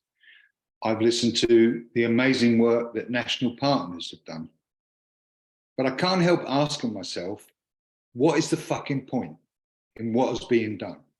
Because I've also heard that, you know, with the funding request, I get a sense that we don't know how much of the priorities of people who inject and use drugs are going to be placed in the funding request or on the PAR list or on the unfunded quality demand list. Because everybody has spoken about prejudice and stigma and problems of getting their voices heard properly. So that's one thing. I also question, and it's a question to the panel, do you think that the increased engagement, which will please the Global Fund will be very happy about the increased engagement, like it was with C19RM, but will that increase the amount of funding that filters down to drug user-led organizations implementing services for people who use drugs? That's the key question about all of this. You know, all this stuff about engagement doesn't mean jack shit unless the money comes down to support drug users to implement drug user activities. I think that the example from Ukraine, and this is probably my second from last point, is there are no bloody experts. There are no experts. Only people who use and inject drugs are the experts. All the other experts don't know jack shit. They know nothing. So don't get seduced by somebody calling themselves an expert, because they're not experts. It's people who use drugs, it's people who inject drugs who are the experts. And the final thing I wanted to say was that, again, based from what Wilson was saying, is that what we need is a separate funding stream for the Global Fund for key populations. And key populations are people who use and inject drugs, sex workers, men who have sex with men, and transgender, and not the whole community. We need a separate funding stream for key populations. Otherwise, nothing is going to change. Thanks. Thank you so much, Mick. This is, I mean, clearly a very important question. If anyone would like to answer this question, like that, it's a question and a statement. I mean, clearly that. Да, я вижу, Оля, да, я просто думала, мы сначала ответим на вопрос Мика, да, потому что это был вопрос к панели. So just if anyone, Wilson, Belinda, Anedi, Oleg, if you would like to answer and share your thoughts. Ну, можно я попробую? Можно я попробую? Я на примере Украины хотел бы как бы сказать, почему так, чтобы до конца понимали как бы картину. Дело не только в войне, ковида или еще что-то. Основных интервенций, которых страна собирается подавать, практически на сегодняшний день составляла $800 миллионов, которые необходимы стране для того, чтобы соответствовать стратегии противодействия туберкулеза, ВИЧ-инфекции и СПИДа. Несложно представить, какая борьба за ресурсы идет, а там такие приоритетные ресурсы, как закупка препаратов, потому что бюджет в Украине нулевой в связи с войной, возрождение медицинской инфраструктуры. В общем, те блоки, которые, ну, как бы идут, ВИЧ, туберкулез, РССХ, то очень сложно действительно комьюнити. Но тем не менее сервисы должны быть для кого-то. Ну то есть должны быть и получать не только предоставители услуг, а и получатели услуг. И тут должна быть не то что золотая середина, а должен быть действительно консенсус, который бы показывал о том, что все понимают. Сообщества точно понимают проблемы страны. Сообщества первыми стали на то, чтобы защищать медицинскую инфраструктуру, когда при первых ракетных ударах, в принципе, одними из первых закрывались медицинские учреждения. Сообщество напрямую вывозило людей, рискуя получить ковид и так далее, вывозило к сервисам, предоставляя те системы, которые, ну, как бы работали. И дело не в том, чтобы показать, кто главнее или кто круче. Вопрос найти вот эту золотую середину полного вовлеченности в достаточно сложных условиях. Ну, то есть я надеюсь, что я ответил, ну, как бы на вопрос на примере Украины, что сложно очень, ну, как бы говорить, вот если вы не включите, то будет вот так вот. Ну, как бы тогда придется срезать, допустим, закупку заместительной терапии. Да, такая манипуляция. Или АРТ препаратов, или туберкулеза. То такого позволить мы себе не можем, это точно. А мы пытаемся обосновать другими вещами, ну, другими совершенно. Допустим, 20 приоритетами глобального фонда, призывом сохранения инфраструктур и критических инфраструктур, вовлечение комьюнити и организацию мониторинга данных услуг. То есть это все просчитано в тех ассампшенах, ну, в тех бюджетах, которые не противоречат уже действующим грантам и так далее. И надеемся, что мы отстоим, по крайней мере, свои интересы. Спасибо. Спасибо большое, Олег. Thank you so much, Oleg. I see that other our speakers wanted to also add to Mick's question. Оля, я про тебя не забыла, не волнуйся. Я видела еще вопрос, по-моему, от Алексея Квитковского, но что-то уже нету.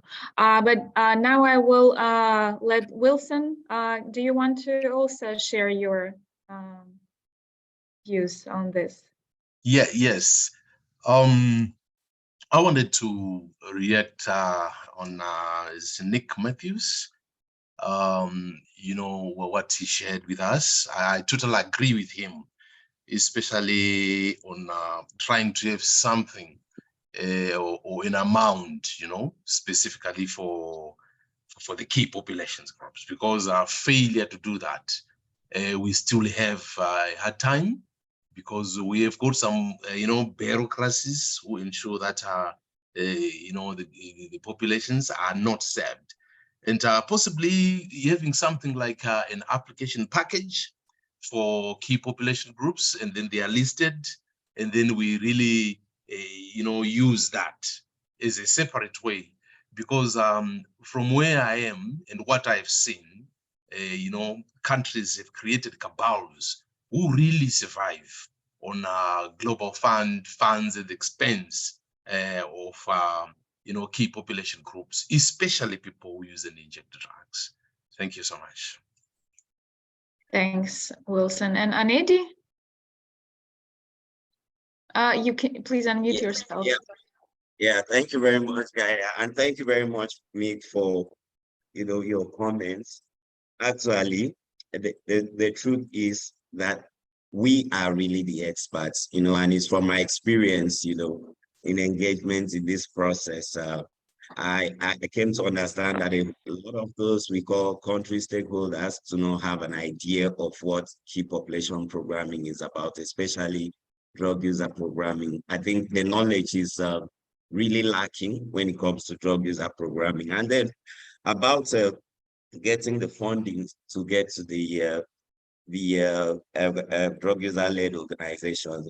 I think that is why I think Global Fund should go beyond just funding engagement in the grant writing process to going to funding engagement in the negotiations for the implementation arrangement. I think that is where we can actually make our voices heard, because it is where you talk about how you want it to be structured, the country grants to be structured.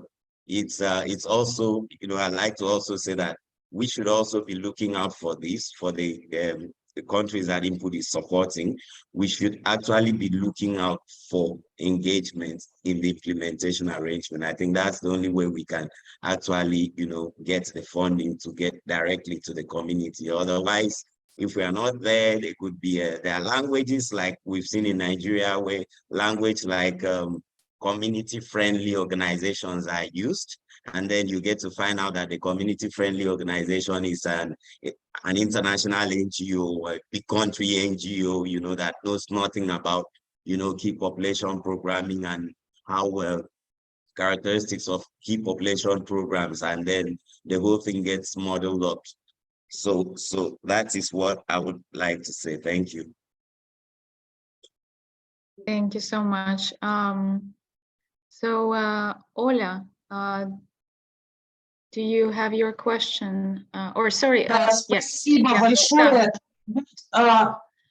Значит, у нас сейчас есть две серьезные ситуации. Первое, все сети региональные сказали о том, что почувствовали стигму, дискриминацию внутри сотрудников проектов глобального фонда. Это серьезно. Там, где должны быть наши партнеры, там мы деремся, по идее, там, где должны дать, согласно стратегии глобального фонда, ресурсы. У нас сейчас риск, и я очень поддерживаю волну и национальное сообщество, чтобы отстоять приоритеты сообщества. INPUD, региональная сеть, 7 месяцев не получает финансирования с октября прошлого года в рамках проекта СОС регионального. Проект называется СОС. Мы не можем выполнить обязательства. Мы сдали все отчеты, все принято, все, они просто не дают деньги для того, чтобы склонить нас подписать контракт на условиях, которые абсолютно то есть на ручное управление сообщества. В контракте написано, что основные и субреципиенты могут в одностороннем порядке уменьшить финансирование. Мы должны согласовывать с ними, найм консультантов, не согласовывать, а утверждать. Они утверждают всех сотрудников, что мы делаем. Они определяют, целевое это использование или нет. И в итоге получается, что деньги, которые рассчитаны для усиления управленческого потенциала сообщества, как сказано в стратегии глобального фонда на ближайшие 5 лет, на самом деле идут на усиление выполнения индикаторов организации основных, субреципиентов или основного реципиента. И это серьезная трагедия. У нас сейчас очень серьезные проблемы в связи с тем, что такое отношение к сообществу в региональном проекте. Что я предлагаю? Нам надо снизить риски, чтобы такое не происходило, и сделать срочно встречу. Мик и Антон в делегации от сообщества в правлении глобального фонда. Нам надо тогда сделать прям встречу, как нам изменить подход сейчас для того, чтобы организации сообщества получили ресурсы под свое управление в соответствии со стратегией глобального фонда. Спасибо. Спасибо большое, Оля. Thank you, Olga. Okay, I think, yes, Alexei Kvitkovsky, пожалуйста. I remember you were keeping your hand. Алексей, ты здесь? Да.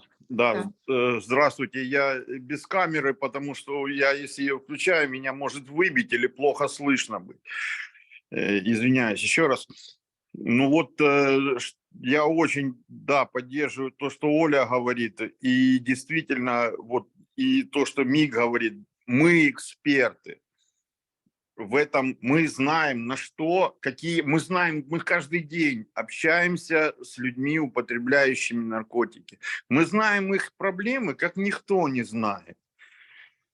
И когда нам навязывают вот такое вот управление, и тем более это делается за те деньги, которые глобальный фонд выделяет на наши потребности. Их и так недостаточно. Как все мы уже поняли, их и так мало.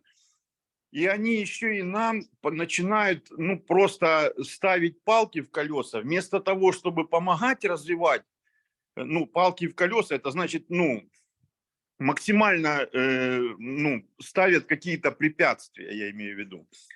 И вместо того, чтобы помогать, вот использовать там свои знания для того, чтобы их передавать нам и учить нас, ну, становиться более экспертными в менеджерских каких-то там качествах, потому что вот в знаниях потребностей сообщества мы уже и так эксперты. Но вот они вместо этого как-то вот пытаются все время показать, что вот, нет, мы какие-то, нам нельзя доверять, нам нельзя доверять управлению своими же организациями. И они пытаются нас под себя вот так вот, ну, подмять.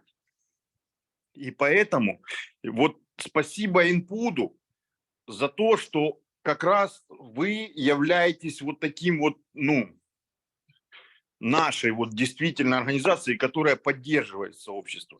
И я, может быть, хочу обратиться, может быть, нам действительно, ну, сделать какое-то вот под эгидой INPUD вот от всех международных там сетей, национальных сетей, сделать обращение в глобальный фонд, чтобы, потому что стратегия глобального фонда как раз говорит о необходимости развития сообщества, но те реципиенты, субреципиенты, которых они нанимают, они делают, ну, как-то так все получается наоборот.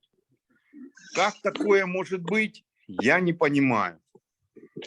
И поэтому я хочу, может быть, какое-то сделать обращение вот от всех максимально сетей, чтобы глобальный фонд, ну, повлиял на это, ну, чтобы они всегда, эти реципиенты, субреципиенты. У нас сегодня только был вот встреча онлайн, встреча с этими субреципиентами, которые вот 6 месяцев нам задержали финансирование.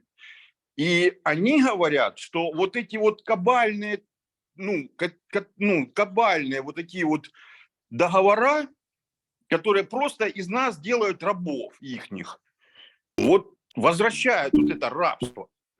У нас нету прав в таких условиях, и мы еще и от этих денег вынуждены отказываться, потому что наша стратегия и наша философия, она не может, ну, принять такие условия финансирования. И получается, что вот я призываю, может быть, как-то объединиться в этом, потому что я слышу, что не только у нас такая ситуация, не только в регионе Восточной Европы и Центральной Азии, но и в других регионах, к сожалению, то же самое происходит. То есть люди приходят туда, нам дали куратора полицейского, то есть сети людей, употребляющих наркотики, дали куратора полицейского. Как такое может быть? Понимаете? Ну тут уже разрыв шаблонов идет. И у меня просто, ну, эмоций уже не хватает. Но вот это я поэтому и хочу. Может быть, подумаем, как нам вместе можно эту ситуацию изменить. Второй вопрос. Ну, это уже до государственных органов, которые, конечно, у нас война, я понимаю, дефицит бюджета и все такое в Украине. Я из Украины. Я сам во время войны один из первых, ну, вот я с Луганской области, так как раз на востоке Украины, там, где вот начались все эти действия. И я все это видел. Я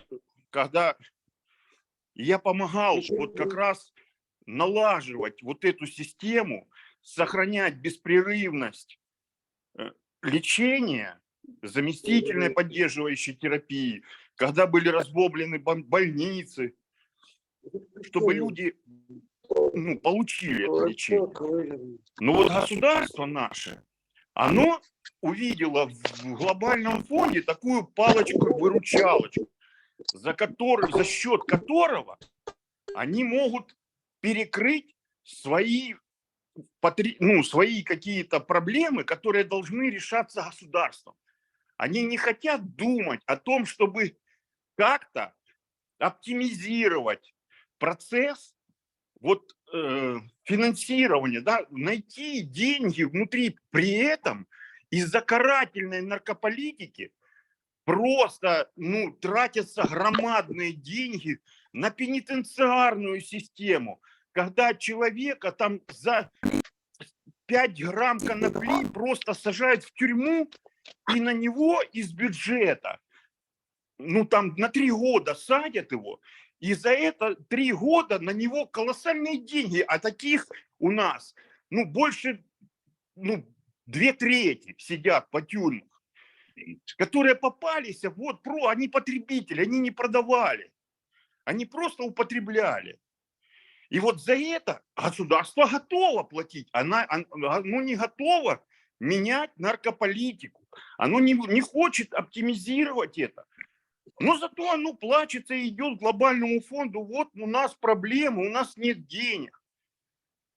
И тут, конечно, наши национальные вопросы, мы его будем решать. Хотя, конечно, до государства тяжело достучаться, но мы это делаем. Но вот первый вопрос, о котором и Оля говорила, и я продолжу, вот это мы можем, по-моему, на это повлиять, потому что это как раз вроде бы те люди, которые берутся нам помогать. То есть, и поэтому я призываю как раз подумать об этом и как-то, может быть, найти какой-то способ решения этой проблемы. Спасибо большое. Спасибо большое, Алексей. Спасибо. Очень важные замечания. Все в правильном русле. I will let now Belinda reply, or you have a question, Belinda. You had her. Robin's had her hand up for a long time. Yeah, I know. Yeah, I spoke to her, so we coordinated already. No worries. Belinda, so. Okay. I will add some comments. The last 2 years has been interesting because Global Fund Grant Cycle 7 emphasized harm reduction service as a program. And then during the last 3 months, INPUD has been working closely and intensively with a country preparing for the Global Fund proposal. And the powerful document is WHO Consolidated Guidelines, includes recommendation based on a study that INPUD did unpacking the value and prevalence. What I want to say it in that study also informed the guideline the role of peer in delivering service as essential to their lived experience. And in this context, having peers navigator who are also active user may make a difference to the potential to lose connection to community and for an individual drugs using knowledge to become out of date, irrelevant. I get that someone who doesn't inject drugs, anyone might have a lot to offer, but are they here?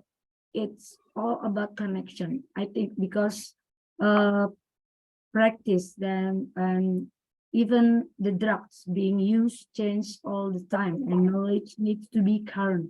But I'm also aware criminalization can make it hard for people to be out in many contexts. We often hear that people who use drugs are hard to reach, but the point is that is depending on who you are trying to reach them.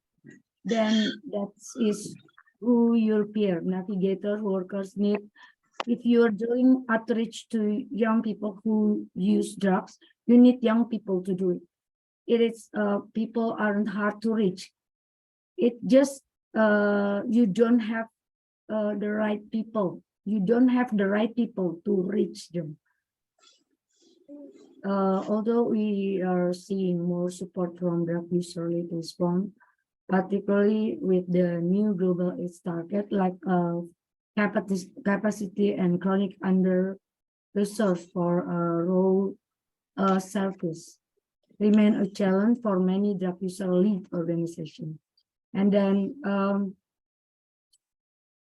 now I think I also reminding asking to people to stop using drugs has no impact to reducing HIV prevalence. And we have to know that fundamentally principle that we have to against drug-free world. And the drug user network must lead the harm reduction and drug user in their country. That's it. Thank you. Thank you so much, Belinda. I know we're running out of time, and actually it's much more than it was originally scheduled. And thank you so much to everyone who is staying with us. So we'll let Oleg talk, ask one last question from Chotan, and Robin will finally do the closing remarks and also answer the question from Nick that she was Спасибо, но у меня не вопрос, у меня больше дополнение к тому, что как бы говорили, учитывая, что мы не только обмениваемся опытом, пытаемся найти пути решения сложных вопросов, связанными с финансированием, как минимум с глобальным фондом, есть вполне здравое решение, которое уже прописано в процедурах того же глобального фонда и имеет формулировку, которая называется ответственное партнерство. Вот мне кажется, что комьюнити и организации сообществ, при этом неважно, там потребители наркотиков, неважно на самом деле, какое сообщество, которое определяет страна, ответственный партнер, он имеет право напрямую получать финансирование, быть субъектом аудиторских компаний и так далее. Потому что, в принципе, рваться в основное реципиентство, в какой-то стране это Министерство здравоохранения, то есть один реципиент, в какой-то, как в Украине, 3 реципиента, и многие страны мечтают там, чтобы было. Но речь идет не о том. Речь идет о том, о чем говорила Ольга, о чем говорил Алексей. На примере Украины приведу пример. Мы сейчас раздаем теплые вещи, пауэрбанки, которые нужны были в декабре. Вот просто, чтобы было понятно, как процедуры работы через посредников помогают людям. Кто-то замерз, кто-то умер, кто-то не мог дозвониться до родных. И это такой самый маленький пример. Для того, чтобы оформить паспорт, заплатить там пошлину эту, то есть проще достать с кармана деньги и заплатить, чем думать о донорстве к тому же глобальному фонду и так далее. Мне кажется, все эти проблемы решаются одним волевым решением, действительно приемка отдельного пункта финансирования, как минимум программа глобального фонда под той эгидой, которая входит в финансовые процедуры глобального фонда. Называется ответственное партнерство. И сообщество давно уже заслужили это право быть ответственным партнером, как минимум у глобального фонда. Спасибо. Спасибо большое, Олег. Thank you so much, Oleg. I saw a hand from Chotan, but he put it down. And there is also a question from Chotan. Do you still want to ask? No, I thank you, Gaia, for international network. It is a nice discussion, and all friends. I think it is time is up, and it is a quickly. My response is international network take a responsibility and take a lead to our friends. Opportunity talk with the global fund for community-based organization to work and closely work. Sometimes it is here is some politics, as like a politics for PR and SSR, who are the politics for our community-based organization do not work in this properly. So I think you are also take a lead for a discussion and nice discussion. Please, thank you to my all friend. Thank you. Yeah. Thank you so much, Chosen. Appreciate it. And Vishnu, last question or a remark? Yeah, thank you. After a long time, such a nice discussion, although it is a long discussion, but it is quite interesting because we are in a proposal submission process. First of all, I would like to thank INPUD. INPUD initiated Nepal PWID community, given opportunity, influence us to write the CRG opportunity. Definitely, we got that opportunity. Now we are in a starting phase because we are submitting in a fourth window. So we are tentatively prepare our roadmap. But looking at the presentation from today, except PKNI, so all the extensive work that have been done by our community in as per with the limited resources and as per we try to engage, from different country, when proposal submitted to the Globe Fund and the result was and it does not highly prioritize this PWID community, the resources allocated for the special communities, it seems very less. While we always talk about one of the highest privilege among the KPs. And this is discouraging us, we are also same process we are trying to follow in Nepal. And I agree with Matthew, you said we are the expert since last 2 round of cycle. We community asking, we want to be part of proposal writing team. Now we became an expert. We know the Globe Fund model. We know the Globe Fund prevention models. We can work on that for the guideline they can provide it as, and because the country team is not that much listening, but although our PWID community representing CCM as well as educated community, but the civil society representation less than the others. So this is the quite challenging for us. Thank you, for this,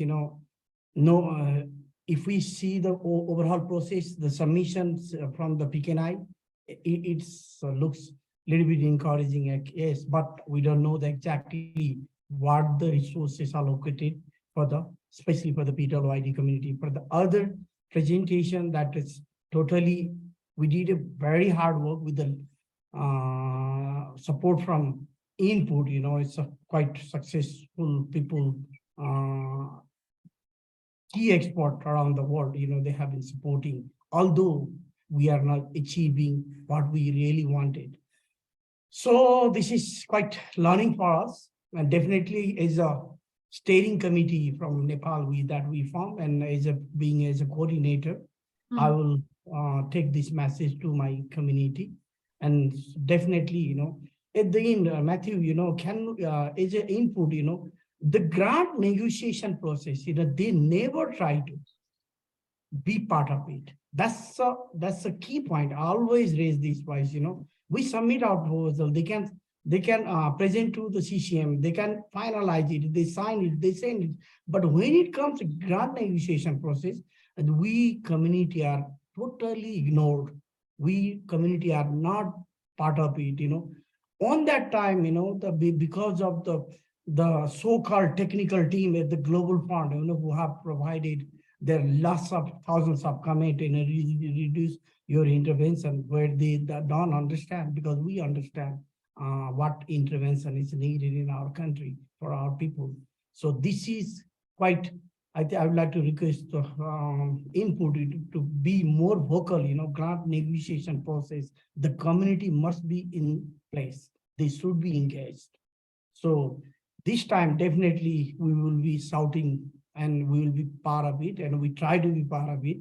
Let's see how it happens. Definitely when we submit the proposal, and we will share our experience as well. Thank you for all the presentation. Thank you. Thank you. Thank you so much, Vishnu. It's really fantastic. It's been more than 2 hours that we're talking, and I really can't stop anyone from asking more questions. But now I'll pass on to Robin. And just before she closes, I just wanted to share one quick thing that I think is really amazing, what Wilson wrote on the chat box. Let us avoid the Ugandan syndrome on people who use and inject drugs. Let's be there 3 steps ahead in fighting for our rights and space. I think it's incredible. Let's try to really learn from those countries where it might not have exactly worked as we hoped it would be, and then learn from all of us here that have shared fantastic experiences. And we're here for you, you're here for us. And now I let Robin do the closing remarks. Thank you. Thanks, Gaia. I don't know if I can wrap it up or be more articulate than that. So thank you. That was, and thank you, Wilson, for that. So a really rich discussion over the last two hours.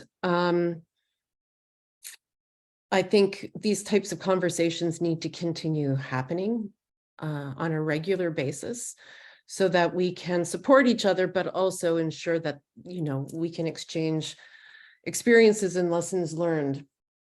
I think pulling out of our conversations today, I've taken quite a few notes, but I wanted to come back to Mick's question.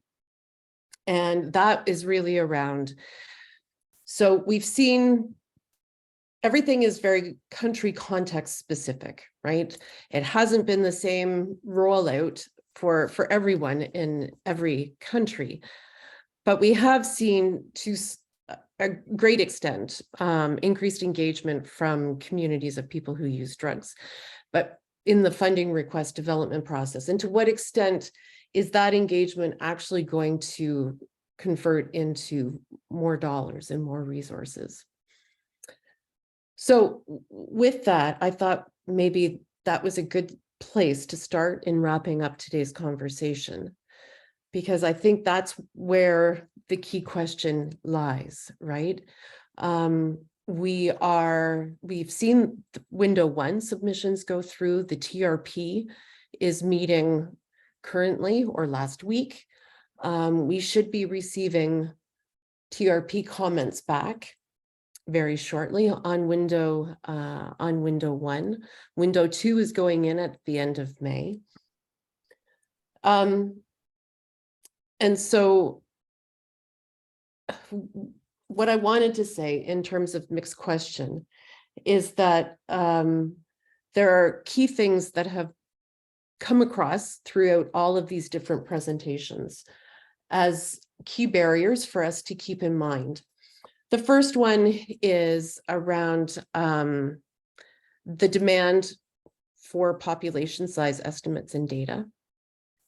And so for communities who are engaging in the writing process moving forward around window 3 and onwards,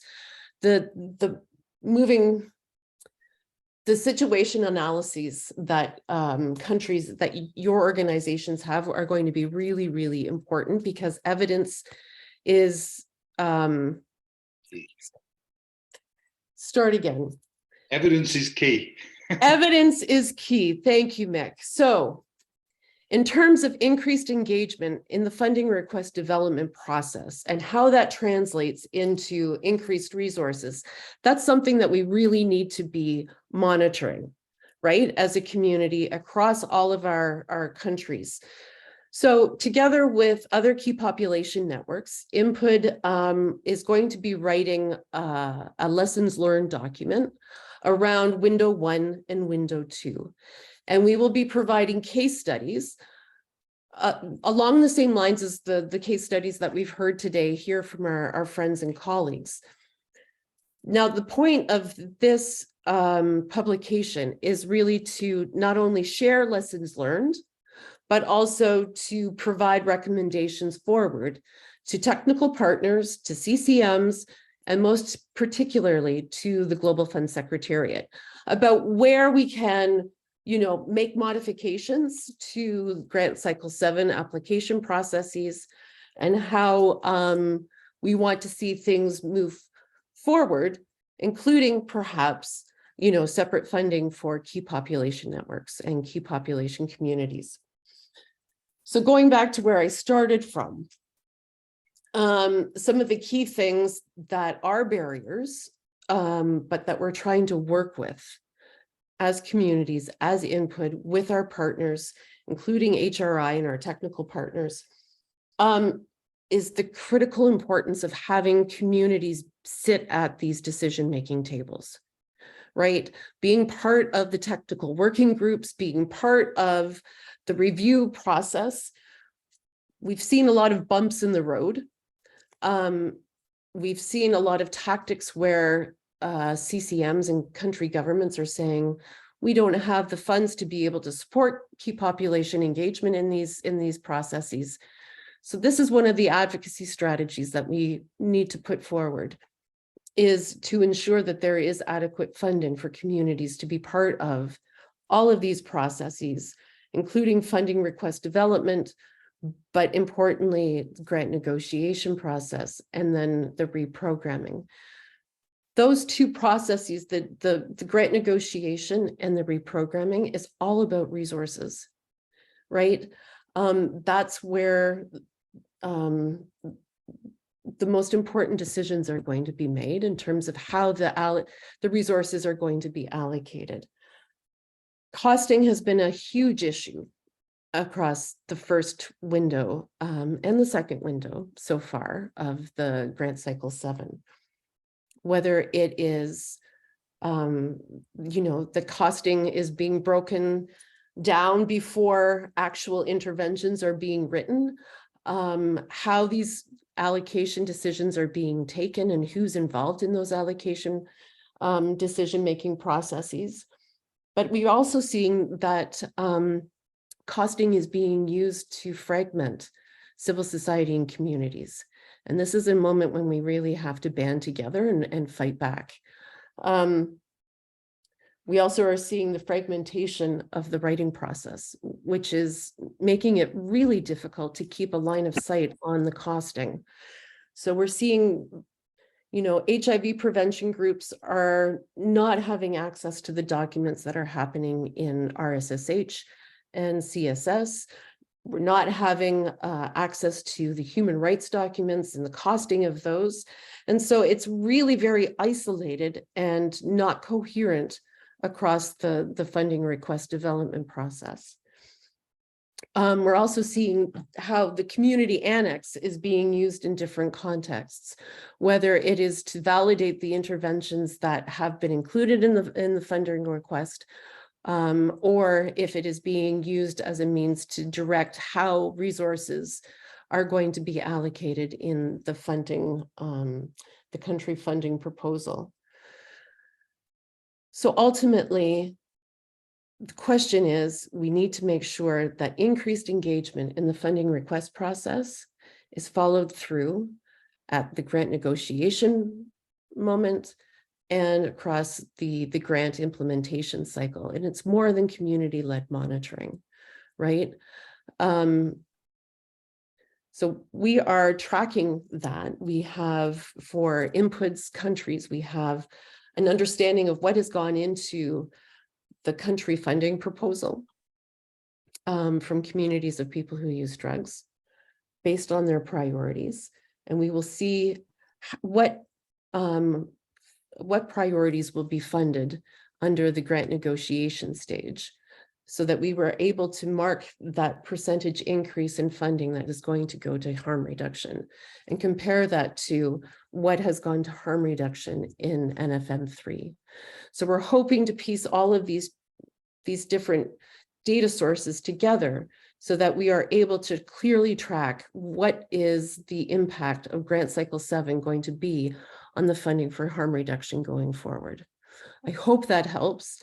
It's a little bit convoluted, but thank you very much for an incredibly rich discussion. And hopefully we will have many more opportunities for these types of discussions in the future. Thanks. Thank you so much. Thanks, everyone. Ola, I see you have a hand. Do you want to say, Оля, хочешь что-то? Ты прочитал чат. Mr. Нам надо помощь Yes. в подготовке письма в борт и встреча с представителями сообщества в правлении.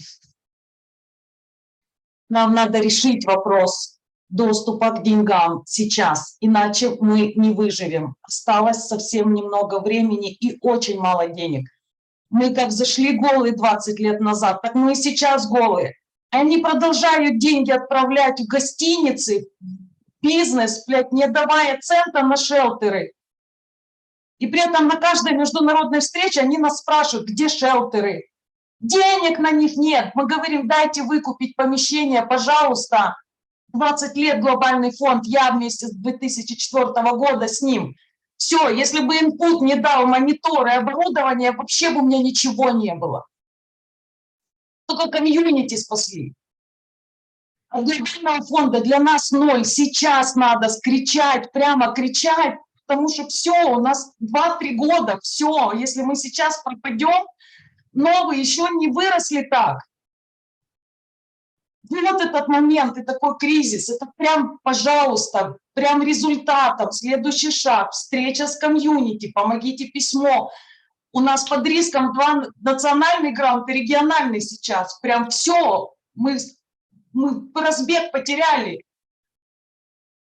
Потому что мы доказываем, почему надо беспрерывность, зачем нам писать в заявках, какое влияние окажет беспрерывность выдачи заместительной терапии на качество жизни людей, употребляющих наркотики. Кому это, блядь, в глобальном фонде непонятно? Вот кому там это непонятно? Если там людям непонятно, так нахера они там работают? И такие деньги получают. Пожалуйста, давайте делегацию сообщества.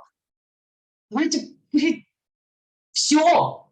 Они нас загнали прямо в угол, все, вы понимаете, мы рискуем своим ЗТ сейчас в Украине, но у нас нет выхода. У нас выхода нет.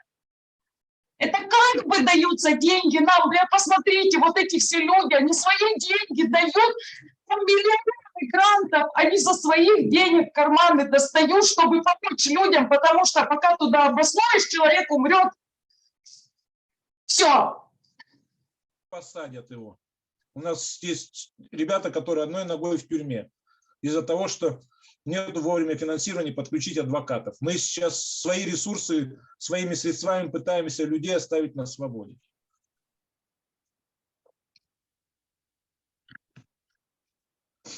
И мы сегодня встречались, они нас не поняли вообще, понимаете, самое страшное, что им региональные сети говорят, ребят, вы нас используете как своих сотрудников. Нет, мы партнеры, автономные. Не берите нас на ручное управление. Вот так мы не можем развиваться. И они нас не поняли, понимаете? Значит, надо идти дальше. И региональный офис глобального фонда говорит, а что, есть какие-то проблемы с прерыванием, в связи с прерыванием? Вроде ж грант, все идет, отчеты идут. Серьезно? Нас даже не подготовили. Нам в декабре должны были отдать $40 000 наших прошлого года. Мы на 5 дней опоздали с подачей этого запроса. И нам на 7 месяцев прервали финансирование. Нас люди в минусах уже все, жить не за что, выгоняют с квартир, блядь, им все равно, поймите. Если им на нас все равно, им плевать вообще на наших людей. Мы индикатор этот, который на себе смотрим на реальные отношения. В гранте глобального фонда вот стигмы и дискриминации к нам. Какие они могут нормальные программы сделать, если они нас вообще не понимают? Просто ноль. Я не понимаю, что делать. Это просто. Оля, мы с тобой, мы здесь все рядом. Everybody is hugging you from all parts of the world, and we are here to fight together. We have to fight. We will fight.